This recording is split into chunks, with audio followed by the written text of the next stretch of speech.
નમસ્કાર મિત્રો, સ્વાગત છે તમારું આપણી પોતાની યુટ્યુબ ચેનલ પેન્શન ગુજરાતમાં। તો મિત્રો, આજે વરિષ્ઠ નાગરિકો માટે એક મહત્વપૂર્ણ અને મોટો નિર્ણય અમલમાં આવ્યો છે। મિત્રો, સરકાર દ્વારા સિનિયર સિટીઝન કાર્ડ 2025 જાહેર કરી દેવામાં આવ્યું છે, જે 1 ડિસેમ્બર 2025થી તરત અમલમાં આવી ગયું છે। આ કાર્ડ ખાસ કરીને 60 વર્ષ અને તેથી વધુ ઉંમરના તમામ નાગરિકો માટે છે। ખાસ કરીને તે વૃદ્ધો માટે જેમની આર્થિક સ્થિતિ નબળી હોય અથવા તો જેમને સ્વાસ્થ્ય સંબંધિત ગંભીર મુશ્કેલીઓ હોય। આ નવા કાર્ડનો મુખ્ય હેતુ વરિષ્ઠ નાગરિકોને વૃદ્ધત્વના પડકારો સામે મજબૂત સહાયતા આપવાનો છે। પછી તે આરોગ્ય ખર્ચ હોય, મુસાફરીની મુશ્કેલી હોય, એકલતા હોય અથવા તો કાનૂની સમસ્યાઓ હોય। આ કાર્ડના મારફતે એકસાથે 8 મુખ્ય સુવિધાઓ ઉપલબ્ધ થવાની છે અને તે વિવિધ મંત્રાલયો તથા વિભાગો સાથે સંકલનમાં કાર્ય કરવાનું છે। આ કાર્ડ દ્વારા વરિષ્ઠ નાગરિકોને આરોગ્ય સેવાઓમાં વિશેષ રાહતો મળશે, સારવાર, દવાઓ અને તબીબી તપાસ પર વધારાના લાભો આપવામાં આવશે। સાથે જ સરકારી હોસ્પિટલોમાં પ્રાથમિકતા, એડમિશન પ્રક્રિયામાં સરળતા અને મહત્ત્વપૂર્ણ ચેકઅપ માટે ખાસ સહાયતા આપવામાં આવશે। બેન્કિંગ ક્ષેત્રમાં પણ આ કાર્ડ ઉપયોગી બનશે। 1 લાખ રૂપિયા સુધીના વ્યાજ પર હવે કોઈ ટીડીએસ કપાશે નહીં, એટલે કે સિનિયર સિટીઝન્સને વ્યાજની સંપૂર્ણ રકમ મળી રહેશે। બેન્કોમાં તમામ સેવાઓ પ્રાથમિકતા મળશે, જેમ કે passbook update, counter service, loan પૂછપરછ અને અન્ય કામગીરીઓમાં બેન્કોમાં તમામ સેવાઓનો પ્રાથમિકતા મળવાની છે।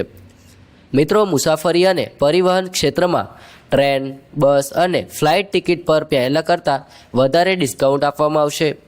વૃદ્ધોને લાંબી મુસાફરી દરમિયાન બેઠક વ્યવસ્થામાં પ્રાથમિકતા અને તરત મળતી સહાયતા ઉપલબ્ધ રહેશે। આર્થિક સુરક્ષા માટે પણ આ કાર્ડ અત્યંત મહત્વપૂર્ણ છે। આવી યોજનાઓમાં વૃદ્ધોને વધુ લાભદાયક વ્યાજદર, વધુ સુરક્ષિત બચત યોજનાઓ અને જરૂરી હોય ત્યારે આર્થિક સહાયતા જેવી સુવિધાઓ ઉપલબ્ધ રહેશે।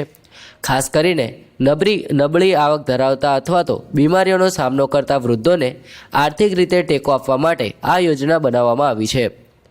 કાનૂની સહાયતા પણ આ કાર્ડનો એક મહત્વપૂર્ણ ભાગ છે।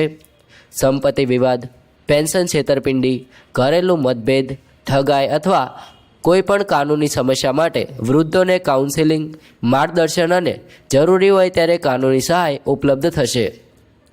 આવા કેસોમાં ઝડપી કાર્યવાહી માટે ખાસ ડેસ્ક અને સહાયતા કેન્દ્રો પણ શરૂ કરવામાં આવશે।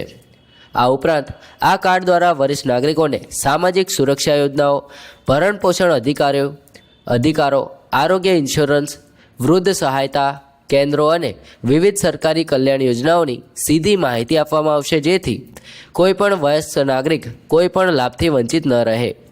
આ સમગ્ર યોજના ખાસ કરીને ગરીબ, અનાથ, એકલા રહેતા તેમજ એવા વૃદ્ધ નાગરિકોને સમર્પિત છે જેમને સામાન્ય રીતે આવી સહાયતા સરળતાથી પ્રાપ્ત થતી નથી।